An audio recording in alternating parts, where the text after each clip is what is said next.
Pernahkah kalian memikirkan apakah gerangan binaan terawal yang menyapa pandangan tak kala kaki pertama memijak bumi asing ini? Ada yang disambut pepohon rendang, ada pula yang dipertemukan dengan kegelapan gua yang gelap. Namun dalam dalam riwayat satu nyawa, berdiri tersergap sebuah mahligai purba yang tak pernah berganjak sejak hari pertama, yang digelar sebagai Town Hall. Di sebalik keindahan atap kayu dan redup sakura, ia bukanlah sekadar tempat naungan. Bagi mereka yang mengerti rahsia tersirat, ini bukan rumah kediaman. Ini adalah sangkar emas yang membelenggu setiap jiwa. Dan pada hari ini, kita bakal merungkai mengapakah tiada seorang pun jua yang mampu melepaskan diri dari cengkaman takdir ini. Mari kita putar balik masa ke 17 November 2018, iaitu bersamaan hari pertama siri ini dilancarkan secara rasmi. Konsep asal siri ini ringkas: sebuah dunia hardcore di mana maut adalah muktamad. Setiap pemain hanya dibekalkan dengan sebaris nyawa tunggal. Namun, pihak pentadbir memberikan satu anugerah yang dipanggil Grace Period, iaitu tempoh ihsan selama 2 episod awal bagi pencipta video atau 4 jam pertama bagi penstream langsung untuk mengumpul barangan tanpa rasa takut kehilangan nyawa secara kekal. Tetapi anomali pertama sudah pun dikesan sejak hari pertama siri 1. Di hadapan Spawn, betul-betul beberapa blok dari pintu masuk Town Hall, wujud satu kubur misteri milik Aki Sakura. Mengikut kod, kubur ni mengalami pepijat atau pompa yang pelik yang menyebabkan ia langsung tidak dapat dipadamkan oleh pihak admin walaupun dicuba beberapa kali. Ia seseolah Town Hall sengaja menanam batu nisan tu di situ sebagai amaran kekal kepada setiap unfortunate yang baru mendarat, yang mana maut sentiasa memerhati dari hadapan pintu rumah anda. Setiap musim utama yang berlangsung dari siri 1, siri 2 hinggalah siri 3 dan siri 4 didapati hanya berjalan dalam tempoh purata sekitar 3 bulan sahaja sebelum pelayan ditutup secara rasmi. 3 bulan sahaja. Satu jangka hayat dunia yang pendek, dan seolah-olah dunia ni mempunyai tarikh luput yang telah ditetapkan oleh sebuah entiti yang tidak kelihatan. Persoalan terbesar yang sentiasa bermain di fikiran kami ialah kenapa setiap kali kita mendarat dalam musim baru tu, mereka akan sentiasa kembali ke kawasan yang sama. Kenapa mereka tidak boleh melarikan diri meratasi sepadan dunia tu?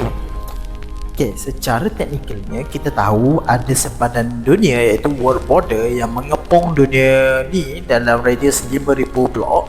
Tapi dari sudut penceritaan, ia adalah dinding halimunan yang dipasang oleh Town Hall. Pada penghujung siri 3, satu peristiwa yang tragis telah berlaku selepas Tok Iyas ataupun Ilyas dinobatkan sebagai juara bertahan, yang mana Town Hall secara tiba-tiba bertindak dengan kejam dengan mematikan semua hayat peserta yang masih tinggal, termasuklah pengasas server itu sendiri, iaitu Panda Merah. Namun apabila siri 4 bermula pada 18 Mei 2025, Panda Merah secara misteri dihidupkan semula oleh Town Hall. Jadi mengikut teori Town Hall ni, pada waktu itu sangatlah kenyang selepas menyedut seramai 29 roh mangsa korban pada musim ketiga. Jadi kuasa sisa-sisa jiwa ni lah yang digunakan oleh Town Hall untuk membentuk semula dunia baru yang lebih indah, lengkap dengan salji berbentuk hati. Jadi Town Hall ni memerlukan kita ataupun unfortunate Jadi dia ni adalah satu parasite kosmik yang memakan tenaga kehidupan para unfortunate, yang mana ia menghidupkan kita semula dalam kitaran tanpa henti hanya untuk melihat kita bersaing, membina empire, jatuh cinta dan akhirnya mati dalam keadaan tragis untuk jadikannya makanannya seterusnya. Jadi kitaran ini tidak akan pernah berhenti selagi bangunan torno itu masih tegak berdiri. Namun, parasite seperti Torhal ini tidak mampu mengawal segala-galanya bersendirian. Ia memerlukan ejen di dunia nyata ataupun menjalankan kerja-kerja kontornya. Seseorang yang memastikan para unfortunate ini sentiasa bergaduh, sabotaj dan gagal bekerjasama untuk mencari jalan keluar. Jadi, dalam sejarah satu nyawa, kita pernah melihat kemunculan ejen-ejen yang ganas. Contohnya pada siri 3, peserta bernama Hatoro secara tiba-tiba telah dirasuk oleh satu entiti misteri yang dikenali sebagai Shaman. Shaman ni dengan kejamnya mengisytiharkan dirinya sebagai villain utama dan cuba untuk menghapuskan keseluruh unfortunate menggunakan kepala Gorgon yang boleh buat player jadi batu. Jadi Hatoro sendiri akhirnya terkorban akibat kesesepingan sihir pelindung Heartstopper yang memantulkannya kembali kerosakan Infinity dari serangan batu tersebut. Malah di siri 4 baru saja mula-mula benih-benih sabotaj dan syak wasangka telah pun ditanam oleh Town Hall sejak hari pertama. Contohnya insiden kehilangan beg Liliana Vampire di dalam kawasan zon selamat. Town Hall telah mencetuskan huru-hara besar sehingga memaksa penubuhan syarikat penyiasatan DBPJ oleh kumpulan trio mod. Ramai yang menuduh DBPJ adalah dalang sebenar di sebalik kecaman tersebut. Jadi sesiapa yang cuba menarik diri dari permainan kejam Town Hall ni, ia akan menerima hukuman psikologi yang berat. Lihat sebagai apa yang berlaku kepada Joe pada 12 Julai 2025 selepas dia membuat keputusan untuk mengundur diri dari komitmen peribadi. Para pemain menemui gambarnya di Town Hall telah dihitamkan dengan tulisan berbau penghinaan seperti withdraw dan coward. Town Hall mahu kita melihat siapa yang menyerah kalah sebagai seorang pengecut. Dan kemuncak kepada tragedi ejen Town Hall ni adalah kisah memilukan tentang Mio yang mana memilih untuk menamatkan riwayat wataknya sendiri akibat tidak mampu menjadi beban kepada abang-abangnya. Jadi tubuh kakunya kemudian kelihatan dibawa pergi oleh entiti misteri dan dikenal sebagai anak Town Hall. Jadi semua petunjuk ini membuktikan lagi kuat lagi teori yang mana ada satu sosok overseer atau pegawai rahsia yang sentiasa bekerja di sebalik tapet, memanipulasi emosi para pemain dan memastikan tiada sesiapa yang boleh menebusi rahsia menasabah itu. Secara keseluruhan, Town Hall siri Satu Nyawa adalah sebuah monumen misteri yang memegang sejuta rahsia gelap. Adakah kita dapat melihat para ofisial bekerjasama memecahkan kitaran kejam ini pada musim kelima, ataupun kita akan menyaksikan graveyard dipenuhi dengan nisan-nisan yang baru dan yang lama? Hanya masa yang akan menentukan. Namun, sebelum kita menamatkan perbincangan teori ini, ada satu perkara yang penting perlu kita fahami sebagai penonton yang bijak.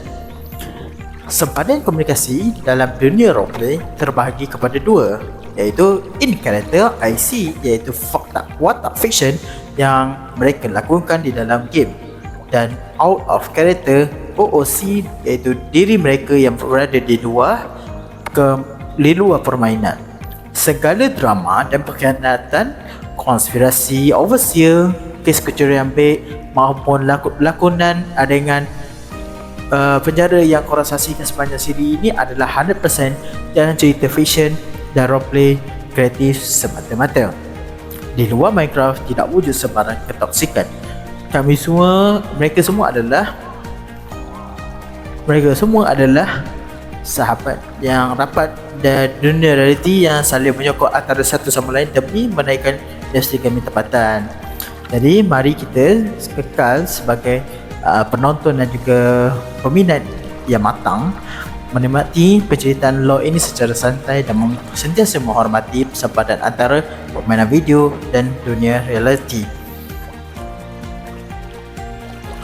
Jangan lupa untuk menekan butang like, kongsi video ini dengan rakan-rakan dan juga tekan butang subscribe dan tuliskan teori korang sendiri tentang misteri Town Hall di ruangan komen di bawah. Sampai jumpa lagi dalam episod seterusnya. Assalamualaikum warahmatullahi wabarakatuh dan selamat malam.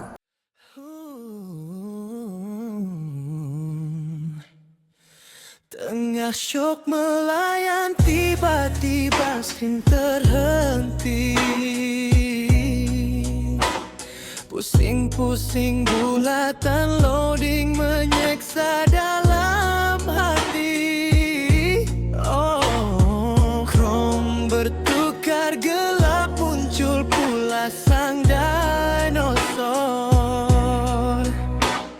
Terpaksa tekan butang space, lompat kaktus macam amatur.